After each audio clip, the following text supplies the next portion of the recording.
नमस्कार दोस्तों। हम आज के इस सत्र में बात करेंगे वरिष्ठ अध्यापक की तैयारी को किस तरह से बढ़िया से रूप दिया जाए, क्योंकि सितंबर फर्स्ट वीक में हमारी वरिष्ठ अध्यापक की परीक्षाएं प्रस्तावित हैं आरपीएससी के कैलेंडर के अनुसार।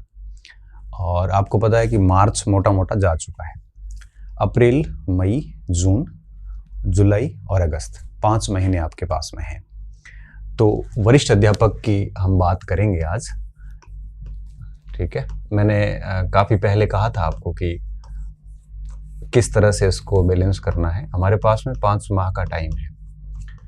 ठीक है, बिना कोई समय लिए हुए मैं सबसे पहले एक सामान्य बिंदुओं पे बात करता हूँ कि इस समय आपको क्या करना है, कैसे करना है। उसके बाद में हम बात करेंगे कि क्या क्या स्ट्रेटजी आपको रखनी है आगे। और अगर आप ठीक तरीके से चल रहे हैं तो सुन लेना, ताकि अगर उसमें आपको लगे कि इसमें कुछ चीज़ें और मेरी तरफ से आपको ऐड करनी पड़ा तो कर लेना। ठीक है, और अगर आपको लग रहा हो कि भाई जो सर ने बताया वो इतना ज़्यादा मेरे लिए रेलेवेंट नहीं है तो इसको आप इग्नोर करना। ठीक है, देखिए सबसे पहली बात, वरिष्ठ अध्यापक को 5 महीने रहे हैं, तो इस समय आपको, मुझे लगता है कि किसी भी प्रकार की कोई कोचिंग अब नहीं करनी है, क्योंकि कोचिंग का टाइमिंग जो होता है वो परीक्षा से 6-7 महीने पहले तक होता है। अब अगर आप कोई क्लासेस वगैरह जा रहे हैं तो जल्द ही उसको ख़त्म करने की कोशिश करें। और ऑनलाइन वगैरह कर रहे हैं तो मुझे लगता है कि अब लास्ट जो 4 महीने होते हैं, 4 से 5 महीने का समय, अधिकतम 4 महीने, मिनिमम 4 महीने, ये सेल्फ स्टडी का टाइम होता है। अगर आप परीक्षा से 4 महीने पहले तक भूमिगत नहीं हो जाते हैं तो इतना सारा पढ़ा हुआ जनरली काम देता नहीं है। तो प्रयास ये करिए कि आखिर के जो ये 4-5 महीने हैं, ये बिल्कुल आप अपनी स्टडी मटेरियल को दीजिए। अभी आप कोचिंग में, चाहे ऑनलाइन हो चाहे ऑफलाइन हो, इस समय आप कोचिंग से बचिए। इस समय आपको बिल्कुल सेल्फ स्टडी पे ध्यान देना है। कोचिंग हो गई होगी, आपके पास कंटेंट रेडी होगा, कोई टॉपिक रह भी गया है तो आप अपने लेवल पे भी तैयार कर सकते हैं। कोचिंग कब काम करती है? जब परीक्षाएं 4-5 महीने नहीं हो या 1 साल 1.5 साल नहीं हो, तब कोचिंग काम की होती है। परीक्षा से 3-4 महीने पहले का जो टाइम होता है वो कम्प्लीटली एकांत में बैठ के बढ़िया पढ़ने का टाइम होता है। ऐसे टाइम को आप कोचिंग में ख़राब नहीं कर सकते, क्योंकि कोचिंग में अपना हिसाब से चलता है मैटर, धीरे धीरे चलता है, और वो मुझे लगता है बचना चाहिए इस समय। ठीक है, और दूसरी बात, इस समय आपको, अगर आप कोई टेस्ट सीरीज वगैरह दे रहे हैं, ठीक है, तो आप उसको जारी रखिए बढ़िया तरीके से। लेकिन इसमें भी मेरी एक सलाह है आपको। सलाह क्या है? पहली सलाह ये कि टेस्ट सीरीज के जो शेड्यूल देते हैं कोचिंग संस्थान, उस शेड्यूल को आप 2 दिन दो, इससे ज़्यादा मत दो। जैसे अगर आपका संडे को टेस्ट है तो शनिवार शुक्रवार को बढ़िया पढ़ लो टेस्ट सीरीज को, और रविवार को टेस्ट दे दो, क्योंकि टेस्ट की रैंक मायने नहीं रखती। बाकी के जो 5 दिन हैं, ये आप प्रॉपर स्ट्रेटजी में चलें। और इस प्रॉपर स्ट्रेटजी क्या बन सकती है मैं आपको आगे और समझाता हूँ। तो 5 डेज आप अपनी रणनीति में चलें और 2 डेज आप टेस्ट सीरीज को दे दीजिए। क्योंकि देखो होता क्या है, टेस्ट सीरीज के जो शेड्यूल आते हैं उसमें कैसे डिवाइड करते हैं, जैसे राजस्थान के इतिहास का भाग है तो उसमें आपके सभ्यताएं दे दी। अब आप 7 दिन सभ्यताएं पढ़ोगे, ये तो मूर्खता ही है। बेहतर ये होगा कि आप अपनी स्ट्रेटजी में चलिए। लास्ट 2 दिन जो टॉपिक है, 6-7 टॉपिक है, वो 2 दिन में मोटा मोटा एक बार पढ़ के टेस्ट दे दो। रैंक जो भी आएगी उसको एक्सेप्ट कर लो। टेस्ट सीरीज का उद्देश्य रैंक लाना नहीं होता। टेस्ट सीरीज का उद्देश्य होता है कि आपके मार्क्स, आपको अपने लेवल का पता चलता है। दूसरा, आप है वो पेपर मैनेज करना सीख जाते हैं, प्रश्नों के उत्तर करना सीख जाते हैं, टाइम मैनेजमेंट का पता चलता है। मतलब ऐसी एक सामान्य जो परीक्षा हॉल में कैसा आपका व्यवहार होना चाहिए, ये चीजें आपको टेस्ट सीरीज में सीखने को मिलती है। टेस्ट सीरीज की रैंक से कोई मतलब नहीं। टेस्ट सीरीज के प्रश्न मेन परीक्षा में आए, ये भी कोई जरूरी नहीं होता। तो आप टेस्ट सीरीज को ज्यादा सीरियसली ना लें, बस 2 दिन उसको पढ़ के दे दो, और बाकी दिन आप है वो अपनी रणनीति से चलिए। होगा क्या, अपनी रणनीति से चलोगे तो 2-3 महीने में कोर्स तो वैसे पूरा हो जाएगा। अब टेस्ट सीरीज के टॉपिक जितने भी होंगे वैसे ही अंदर आ जाएंगे। हो सकता है कि स्टार्टिंग की टेस्ट में आपकी रैंक कम हो, लेकिन इस हिसाब से चलोगे तो 5वें 6ठे टेस्ट के बाद ऐसी स्थिति आएगी कि आपकी रैंक धीरे धीरे सुधरनी शुरू हो जाएगी। ठीक है, ये मेरा सुझाव है। बाकी आपको अगर लगता है कि आप 6 ही दिन टेस्ट के अनुसार पढ़ेंगे तो हो सकता है आप भी अपने स्तर पे ठीक हो, लेकिन मेरा ये मानना है कि ये रणनीति ज़्यादा सही रहती है। इसमें टेस्ट की रैंक कम आ सकती है, लेकिन कोर्स 2 बार पूरा होगा। कैसे होगा? 5 दिन जो कर रहे हो ये अपने लेवल पे चलेगा, ये 2 दिन टेस्ट सीरीज के अनुसार पढ़ोगे तो टेस्ट सीरीज भी कोर्स आपको पूरा करवाती है। तो इसमें भी कोर्स पूरे होंगे, इसमें भी कोर्स पूरे होंगे, तो आपकी पढ़ाई इतनी अच्छी होगी कि लास्ट में आपको बहुत अधिक फायदा मिलेगा। तो टेस्ट सीरीज चल रही है तो इस हिसाब से चलने दीजिए। कोचिंग्स वगैरह जो है वो अगर कर रहे हो तो अभी मुझे लगता है कि इस समय आपको छोड़ देनी चाहिए, और 15-20 दिन जा सकते हो, फिर नहीं। उसके बाद आप कंप्लीटली आप अपने मटेरियल पर भरोसा करके और उस पर पढ़ना शुरू कर दीजिए एकांत बैठ के, ठीक है। तो कोचिंग हो गई, टेस्ट सीरीज हो गई। इसके अलावा आप लाइब्रेरी वगैरह में कहीं जाते हैं और अगर वहाँ पे डिस्टर्बेंस वगैरह है तो लाइब्रेरी चेंज कर दी। आजकल क्या होता है, लाइब्रेरी में भी ग्रुप बन जाते हैं और वहाँ बहुत डिस्टर्बेंस होती है। बेहतर ये होता है कि ऐसी लाइब्रेरी पकड़ी जहाँ कोई नहीं जानता हो, क्योंकि जितना इस लाइमलाइट से, जितना इस दुनियादारी से दूर रहोगे, जितना डेकोरम से दूर रहोगे, माहौल से दूर रहोगे, उतना आप अच्छा पढ़ पाएंगे। अगर आप लोगों को दिखाने के लिए बहुत सारे ग्रुपिंग में वगैरह में करोगे तो पढ़ाई उन चीज़ों से बहुत प्रभावित होती है। फिर पढ़ाई आपकी उनके लिए होती है, परिणाम के लिए नहीं होती। कई बार क्या होता है, जैसे 5-6 दोस्त हैं, उनमें हमने उनको दिखाने के लिए हम पढ़ते हैं कि हमारे नंबर अच्छे आएंगे, हम अच्छे आंसर देंगे तो हमारा डेकोरम बनेगा, हम वो लोग हमारे को बढ़िया बढ़िया कहेंगे। ह्यूमन प्रवृत्ति होती है ना ऐसे अटेंशन पाने की, तो उसके चक्कर में हम क्या करते हैं, हम उनके लिए पढ़ते हैं। हम उसके लिए नहीं पढ़ रहे हैं कि परीक्षा में कैसे परफॉर्मेंस करनी है। फिर रिजल्ट आते हैं तब फेल हो जाते हैं ऐसे बच्चे। तो कोशिश करना कि ऐसी लाइब्रेरी में जहाँ डिस्टर्ब वगैरह हो तो आप दूर हो जाइए, घर पे पढ़ सकते हो। मतलब कहने का मतलब है कि जहाँ कहीं डिस्टर्बेंस हो रही है तो उन चीज़ों से दूर हो जाइए आप। तो कोचिंग हो गई, टेस्ट सीरीज हो गई, लाइब्रेरी वगैरह हो गई, और अब बात आती है 2 पेपर है इसमें, और 2 पेपर है। आपको पता है कि सेकंड ग्रेड में पहला पेपर 200 अंक का है और दूसरा पेपर आपके 300 अंक का है। दूसरा आपके सब्जेक्ट का है, पहला आपके जीके का है। तो इन दोनों को एक साथ मैनेज करना है।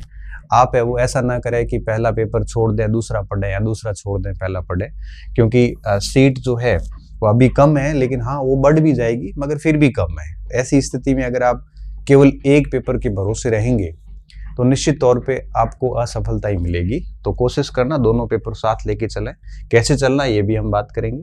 और एक महत्वपूर्ण बिंदु और, कि अभी आप जो अध्यापक का सिलेबस है वो ना पढ़ें, अभी आप केवल वरिष्ठ अध्यापक देखें, क्योंकि वरिष्ठ अध्यापक देखने के बाद नंबर आएगा अध्यापक का। मैंने अच्छे से स्टडी करी, जैसे हिंदी है तो वरिष्ठ अध्यापक की हिंदी तैयार करने के बाद अध्यापक में दिक्कत नहीं आती। सामाजिक तैयार करने के बाद एसएसटी वालों को L2 में दिक्कत नहीं आती। इंग्लिश, सिंधी, उर्दू सब लगभग, मैथ, साइंस सारों का। तो आप अगर वरिष्ठ अध्यापक की तैयारी कर रहे हैं तो आप वरिष्ठ अध्यापक की करिए। अभी आप अध्यापक को टाइम ना दें बीच में। अध्यापक को टाइम आप कब दें, जब इनकी परीक्षाएं हो जाती है, इसके बाद में भी आपको 4 महीने का बढ़िया समय मिलेगा, उसमें आप अध्यापक कर सकते हो। मैंने एक PDF बनाई है जिसमें वरिष्ठ अध्यापक और का सामाजिक का और L2 की सामाजिक में कौन से टॉपिक डिफरेंस है, कौन से अलग, इस पर मैं एनालिटिकल एक वीडियो और बना दूंगा आगे। इस तरह से आप भी बना लेना, मैथ वाले बना लो, हिंदी के बना लो बच्चे, और जो जो टॉपिक अलग है वो आपको बाद में पढ़ने पड़ेंगे SST के लिए या L2 के लिए, तो ज़्यादा उसमें माथा बूढ़ी नहीं है। तो आप अभी अध्यापक ना करें। L2 सेकंड ग्रेड खत्म होने के बाद आप L2 का देखना शुरू करें। अभी आप फर्स्ट ग्रेड में माथा बूढ़ी ना करें। अच्छा, वरिष्ठ अध्यापक पे वही बच्चे काम करें जो करते आ रहे हैं पिछले 6 महीने से, 7 महीने से, 1 साल से। अभी आप वरिष्ठ अध्यापक को लेके बैठोगे तो कुछ हासिल नहीं होना है, समय खराब करना है। अगर आप वरिष्ठ अध्यापक पिछले 5-6 महीने से करते आ रहे हैं तभी आप इसको कंटिन्यू करें, नहीं तो फायदा नहीं है। इससे बेहतर है कि आप जिसकी कर रहे हैं उसी की करते रहें। जैसे मान लो कोई बच्चा है जो अध्यापक की कर रहा था, 3rd ग्रेड की कर रहा था, और अभी मैं अभी 2nd ग्रेड की शुरू कर देता हूँ, तो कोई बहुत अधिक फायदा होने वाला नहीं है। हाँ, उस बच्चे को हो सकता है जो बहुत सीरियस कैंडिडेट है। हाँ, सीरियस कैंडिडेट होता तो वो पहले से 2nd ग्रेड की करता, ठीक है। तो अभी ध्यान ये रखना है कि जो वरिष्ठ अध्यापक की कर रहे हैं बच्चे, वो वरिष्ठ अध्यापक की करते रहे। जिसने वरिष्ठ अध्यापक की अभी तक की नहीं है, सोच रहा है, तो मुझे लगता है कि नहीं करें। अध्यापक की कर रहा है अध्यापक की चलने दे, व्याख्याता की कर रहा है तो व्याख्याता की करने के बाद आप अध्यापक पे लग जाए, जैसा भी मैंने इससे पहले एक वीडियो बना के कहा था, तीनों को एक साथ कैसे मैनेज करें उस हिसाब से। ठीक है। अच्छा, अब मैं इसमें मटेरियल की बात नहीं करूंगा, सामग्री की, क्योंकि सामग्री की बात अब करना मूर्खता है। मूर्खता कैसे है? 5 महीने रहे परीक्षा को, तो अभी मैं सामग्री बताऊंगा तो आप फिर कंफ्यूज होंगे। बेहतर यह है कि आपने जो सामग्री पढ़ी है उसी को पढ़ें, नई सामग्री लाने की आवश्यकता नहीं है। और हर पार्ट के लिए एक एक सामग्री रखें, बहुत अधिक सामग्री ना रखें, जो भी है आपके पास उस पर भरोसा कीजिए। ठीक है ना। तो अभी मैं सामग्री की बात बिल्कुल नहीं करूंगा, क्योंकि वो आपके पास ऑलरेडी है, और अभी तो 5 महीने रहे हैं, इससे पहले आपने पढ़ाई है तो सामग्री आपके पास तो है। बस ध्यान रखना कि अब जो पढ़ा है वही पढ़ना है, उसी सामग्री को पढ़ना है, नई सामग्री पे आपको ज्यादा अपनी एनर्जी खराब नहीं करना है। ठीक है। ये बातें तो होगी बेसिक बातें। और अब बात आती है कि फर्स्ट पेपर और सेकंड पेपर को एक साथ कैसे मैनेज करें। ठीक है। तो मैं आपको बता देता हूं, जैसे ये फर्स्ट पेपर, ठीक है, और ये सेकंड पेपर। अब ध्यान इस बात का रखना है कि लेना दोनों को साथ में है, छोड़ना नहीं है। अब सेकंड पेपर के साथ क्या दिक्कत है यहाँ पे कि किसी के गणित होगा, ठीक है, किसी के हिंदी होगा, किसी के अंग्रेजी होगा, किसी के आपके एसएसटी होगा, किसी के साइंस होगा, सभी के अलग अलग मैटर है यहाँ पे, तो सभी की समान रणनीति हो नहीं सकती। मैं एक एक के ऊपर बात कर लेता हूँ। जैसे गणित है, तो आपका गणित कैसा है इस पे भी डिपेंड करता है। अगर आपका गणित बहुत अच्छा है तो आप पुराने पेपर के एनालिसिस करके डेली कम से कम 5-6 घंटे आप गणित को दीजिए बढ़िया तरीके से। आप उसमें ग्रेजुएशन लेवल को भी दीजिए, थोड़ा बहुत पोस्ट ग्रेजुएशन के कंटेंट आते हैं उसको भी रटने की कोशिश करिए, क्योंकि गणित में पोस्ट ग्रेजुएशन का बच्चा कर नहीं पाता है कंटेंट को, तो कई बार वो प्रश्न फिक्स होते हैं तो उस पर भी ध्यान दें। और 12वीं तक की किताबों का कंटेंट बहुत बढ़िया तैयार करें। ऐसे करके डेली आप 5-6 घंटे गणित को बढ़िया से दीजिए। अब ये आप सुबह भी दे सकते हो, शाम को भी दे सकते हो, मगर देना जरूर। हिंदी है तो हिंदी का जो पोर्शन है जिसमें आपका लिटरेचर पोर्शन हो, चाहे काव्य शास्त्र हो, चाहे ग्रामर हो, है ना, उसको भी आप डेली 4-5 घंटे अपने हिसाब से हिंदी को दीजिए, कम से कम 4-5 घंटे दीजिए। इस गलत फहमी में नहीं रहना है कि मुझे हिंदी पूरी आती है। इंग्लिश है तो इंग्लिश को भी इसी तरह से आपको 4-5 घंटे 6 घंटे, अंग्रेजी को भी आपका जो भी कंटेंट है वो सुबह शाम किसी भी समय एक टाइम ऐसा रखिए जिसमें आप पढ़ो। एक में बोर होते हो तो 2 ले लो, जैसे साहित्य पढ़ लिया, फिर काव्य शास्त्र देख लो, एक साथ 2-2 पोर्शन लेके चल सकते हो बढ़िया से, थोड़ा सा इंटरेस्टिंग भी होता है। एसएसटी है तो एसएसटी में आप क्या करना है, एसएसटी में आप 2 चीजें करो। एक बड़ा सब्जेक्ट ले लो, बड़ा सब्जेक्ट जैसे इतिहास हो गया, ठीक है, पॉलिटी हो गया, ये बड़े सब्जेक्ट है। एक आपके जियोग्राफी हो गया, ये बड़े सब्जेक्ट में आते हैं। इतिहास, पॉलिटी, जियोग्राफी और इकोनॉमिक्स, ये बड़े सब्जेक्ट हो गए। और ये बड़े और छोटे सब्जेक्ट हो गए। छोटे सब्जेक्ट में जैसे समाज शास्त्र है, और इसमें आपके अर्थशास्त्र तो वैसे बड़े सब्जेक्ट में आ जाता है, लोक प्रशासन है, और इसके साथ साथ आपका दर्शन शास्त्र है और टीचिंग मेथड है, ठीक है, शिक्षण विधियां जैसे आप कह सकते हो। ये छोटे सब्जेक्ट है 4। तो एसएसटी में 8 सब्जेक्ट है। एसएसटी के स्टूडेंट को क्या करना है, एक छोटा सब्जेक्ट रखिए और एक बड़ा सब्जेक्ट रखिए, 2 सब्जेक्ट एक साथ पढ़िए। जैसे मान लो मॉर्निंग में आप 5-6 घंटे पढ़ते हैं, तो जैसे आपने एक समाज शास्त्र ले लिया, ठीक है, 1-2 घंटे के लिए, तो इसके साथ में ज्योग्राफी ले लो, ठीक है। फिर जैसे इनमें से एक पूरा हुआ, समाज शास्त्र पूरा हुआ तो लोक प्रशासन ले लो, उसके साथ में जैसे इधर ज्योग्राफी पूरी हो गई है तो इकोनॉमिक्स ले लो, दर्शन शास्त्र हो गया। तो इस टाइप से एक बड़ा सब्जेक्ट रखिए, एक छोटा रखिए। अगर आप एक बड़ा सब्जेक्ट लेके बैठ गए तो वो सब्जेक्ट आपसे पूरा ही नहीं हो पाएगा और एक में ही आप रह जाओगे, 7 पीछे रह जाएगी, आपका कॉन्फिडेंस डाउन हो जाएगा। 2 सब्जेक्ट एक साथ लेके चलोगे ना तो होगा क्या, जैसे मान लो कि 2-2 सब्जेक्ट एक साथ लेके चले, 1 महीने में 2 हो गए तो 4 महीने में एक बार तो कम से कम होंगे। और मेरा ये मानना है कि 5 महीने पड़े हमारे पास में तो लास्ट में 1 बार और हो जाते हैं, तो 2 बार कोर्स बढ़िया हो जाएगा। कोशिश ये करनी है कि आप एक बड़ा सब्जेक्ट रखिए, एक छोटा सब्जेक्ट रखिए। एसएसटी के लिए ये दिक्कत आती है। बाकी साइंस है तो साइंस में भी आपको पता है कि मैथ नहीं आएगी, बाकी तो 3 पोर्शन आएंगे। फिजिक्स दिक्कत करती है साइंस वाले बच्चों के लिए, तो जैसे केमिस्ट्री आपने पढ़ ली अच्छी तरीके से, फिजिक्स में भी कोशिश करिए कि 50 में से आप 10-12 सवाल निकालने की कोशिश करें। कई बार बच्चों के 5-6 भी नहीं आ पाते फिजिक्स में, तो उसको भी थोड़ा थोड़ा पढ़ें। तो इस हिसाब से सेटलमेंट बनाएं कि सब्जेक्ट आप जो है वो कम से कम 5-6 घंटे को सब्जेक्ट को दें, क्योंकि 300 नंबर का बहुत इंपॉर्टेंट रोल रखता है। और इसकी कोई टेस्ट देते हैं, इसके अभ्यास जितना हो सकता है उतना करिए। हर दिन ये अभ्यास थोड़ा थोड़ा आप करते रहिए, ठीक है। अब बात आती है फर्स्ट पेपर की। फर्स्ट पेपर को बहुत अधिक समय नहीं दो तो भी आप कम से कम 2-3 घंटे की एक शिफ्ट तो आप इसको दे ही दें। मेरा कहने का मतलब ये है कि एक शिफ्ट इसको दें और 2 शिफ्ट इसको दें, तो 3 शिफ्ट की पढ़ाई होनी चाहिए आपकी। एक मॉर्निंग शिफ्ट की, एक मिड डे शिफ्ट की, एक नाइट शिफ्ट की। अब कोई नाइट शिफ्ट लंबी लेता है तो मॉर्निंग शिफ्ट छोटी हो जाती है, दिन की शिफ्ट छोटी हो जाती है। कोई मॉर्निंग शिफ्ट लंबी लेता है, सबके ऊपर है। हर व्यक्ति का एक प्रकार से बायोलॉजिकल घड़ी अलग अलग चलती है। कोई मॉर्निंग में पढ़ना पसंद करता है, कोई रात को पढ़ना पसंद करता है, कोई दिन में पढ़ना पसंद करता है। आप शिफ्ट के हिसाब से पढ़ लीजिए। 3 शिफ्ट आपको लगानी है, तो 2 शिफ्ट आप सेकंड पेपर पे रहने दो, 1 शिफ्ट आप फर्स्ट पेपर पे लगा लो। फर्स्ट पेपर के आपके पास में अगर किसी संस्थान के नोट्स हैं तो नोट्स ही पढ़िए, किताब की जरूरत नहीं। अगर आपने फर्स्ट पेपर की कोई गाइड लाई रखी है तो गाइड ही पढ़ते जाइए। इसमें करंट अफेयर आता है, करंट अफेयर की मैं क्लासेस ले रहा हूँ, आप उसको भी देख सकते हो। और करंट का क्या किया जा सकता है, करंट अफेयर की मैं एक अलग से वीडियो बना के डाल दूंगा, ठीक है। तो आप 2-3 घंटे इसको फर्स्ट पेपर को दे दीजिए, और ये ऐसे समय दीजिए जिस समय बहुत खाली टाइम हो, जैसे नाइट को दे दिए 2-3 घंटे बढ़िया, और या फिर दिन में इसको दे दिए। ऐसे भी कर सकते हो। एक शिफ्ट में जैसे सुबह सुबह आपने इसका एक सब्जेक्ट पढ़ लिया, दिन में फर्स्ट पेपर पढ़ लिया, रात को दूसरा सब्जेक्ट पढ़ लिया।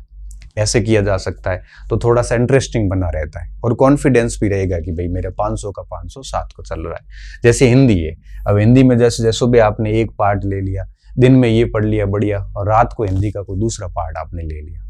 इस तरह से आप चल सकते हो ठीक तरीके से, तो थोड़ा सा इंटरेस्टिंग भी रहता है।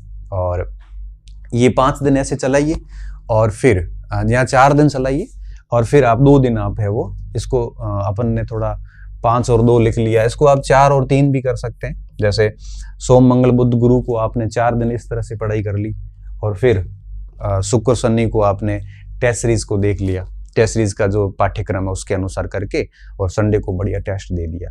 इस हिसाब से चल सकते हो आप, ठीक है। तो ऐसा मेरा मानना है। अगर इसी प्रकार से चलते हैं आप, और कोशिश करिए ऐसे चलते चलते कम से कम परीक्षा से 15 दिन पहले तक, जैसे किसी 7 सितंबर को मान लो परीक्षा है, तो 15 अगस्त तक एक बार सिलेबस 1 या 2 बार कर लो। आप कोशिश करिए 15 अगस्त तक, क्योंकि एक बार सिलेबस करने में 2 महीने तो कम से कम लगते हैं। तो एक बार सिलेबस कोशिश करिए कि मई लास्ट तक हो जाए, एक बार जून और जुलाई में हो जाए, ठीक है। और फिर तीसरी बार आप है वो परीक्षा से 15 दिन पहले मोटा मोटा सारे सब्जेक्ट को फास्ट गति से निकालिए। तो 2 से 3 बार कोर्स करोगे ना, तभी जाके 3 बार कोर्स करना मतलब ये हुआ कि आपकी सफलता के चांसेस बहुत बढ़ जाते हैं। तो ये कोशिश करोगे तो मुझे लगता है चीजें हो जाएगी। यही प्लानिंग बढ़िया प्लानिंग है, इसको आप मॉडिफाई कर सकते हो आपके लेवल के अनुसार। आप सोचोगे सर मेरा मैथ बहुत शानदार है, हिंदी बहुत अच्छी है, तो ठीक है आप इसको 1 शिफ्ट देके इसको 2 शिफ्ट दे दो, वो आपके ऊपर है। ये लेवल मुझे नहीं पता, सब बच्चों के लिए समान रणनीति नहीं हो सकती, सब बच्चों के लिए हम समान रूप से नहीं कह सकते। हाँ ठीक है, थोड़ा थोड़ा आप मेरी बात से सहमत हो सकते हैं, कुछ चीजें आपको लगती है कि ये मेरे अनुसार ठीक नहीं है, आप मेरी इस रणनीति को भी लागू करो ना, तो भी मॉडिफाइड करके करो, हूबहू लागू करने की भी जरूरत नहीं है। इस हिसाब से आप चलिए और प्रयास पूरा करिए कि 3 बार कोर्स हो जाए। अच्छा, हर एक चीज याद हो ये जरूरी नहीं है, बस कोशिश करिए कोर्स पढ़ लो 1-2 बार, क्योंकि 2-3 बार कोर्स पढ़ने के बाद हम प्रश्न को ऑप्शंस को एलिमिनेट करके आंसर निकालने की स्थिति में आ जाते हैं। और हर चीज बेटा किसी को याद नहीं होती है। अगर मैं कहूं कि मुझे 100% याद है तो मैं आपसे झूठ बोल रहा हूं। हर चीज किसी को याद नहीं होती। आप परीक्षा में जाओगे ना तो आपको कहें कि आप केवल वही प्रश्न करिए जो आपको एग्जैक्टली आ रहे हैं, तो आप फेल होंगे और कट ऑफ से 40-50 नंबर नीचे रहेंगे, क्योंकि कोई व्यक्ति नहीं होता जिसको 2 एग्जैक्टली इतने प्रश्न आ रहे होते जितनी कट ऑफ रहती है। हर व्यक्ति रिस्क लेता है, हर व्यक्ति जो है वो कम से कम 20-30% प्रश्नों पे 2 विकल्प में फंसता है। क्यों? क्योंकि सारा किसी को याद नहीं होता। सारा तब याद होता जब 20-30 बार रिवीजन हो, और 20-30 बार रिवीजन करने के लिए 3-4 साल की तैयारी चाहिए होती, कम से कम मैं मानता हूं। इसलिए ऐसा होना पॉसिबल नहीं। कोई एक आधा होता है तो फिर वो टॉपर होता है, और सारे ऐसे नहीं होते, 2-4 ऐसे अपवाद हो सकते हैं। ठीक है। तो 3 बार कोशिश कीजिए कि आपका सिलेबस हो जाए। याद नहीं हो रहा है तो भी कोई बात नहीं, शस्त्र नहीं डालने हैं, बस लगे रहिए। और ये आपकी रणनीति हो गई और इन बिंदुओं को मैंने बता दिया, इनका ध्यान रखिए। सफल होने के लिए मुझे लगता है इतना ही ज़रूरी है, बाकी बहुत अधिक ज्ञान देने की आवश्यकता नहीं है। आपने काफ़ी दिनों से कहा था सर वरिष्ठ अध्यापक पे बात कीजिए, तो मैंने आज बात कर ली। अब मैं 2 वीडियोज़ और बनाऊंगा कि समसामयिकी का क्या उपाय हो सकता है, और दूसरा कि सामाजिक वरिष्ठ अध्यापक और एसएसटी का L2 का दोनों का एक साथ कैसे करना, एक तालिका बना के दोनों की तुलनात्मक रूप से, और उसका एक वीडियो और डाल दूंगा। ठीक है, बहुत बहुत धन्यवाद विद्यार्थियों, अच्छे रहिए, मस्त रहिए, बहुत बहुत शुभकामनाएं। ठीक से पढ़ाई करिए और एक अच्छा रिजल्ट सुनिश्चित करिए, ताकि आप भी आपकी तैयारी को अंतिम रूप दे सकें और आपकी तैयारी पे आप एक ठप्पा लगा सकें कि आपने वाकई में बढ़िया मेहनत की थी। मेरी शुभकामनाएं हमेशा आपके साथ रहेगी। मैं आपका समय खराब नहीं करना चाहता हूँ, मेरी काफ़ी व्यस्तता रहती है, फिर भी कोशिश रहती है कि समय समय पे आपको मार्गदर्शन देता रहूँ। ठीक है, पुनः धन्यवाद।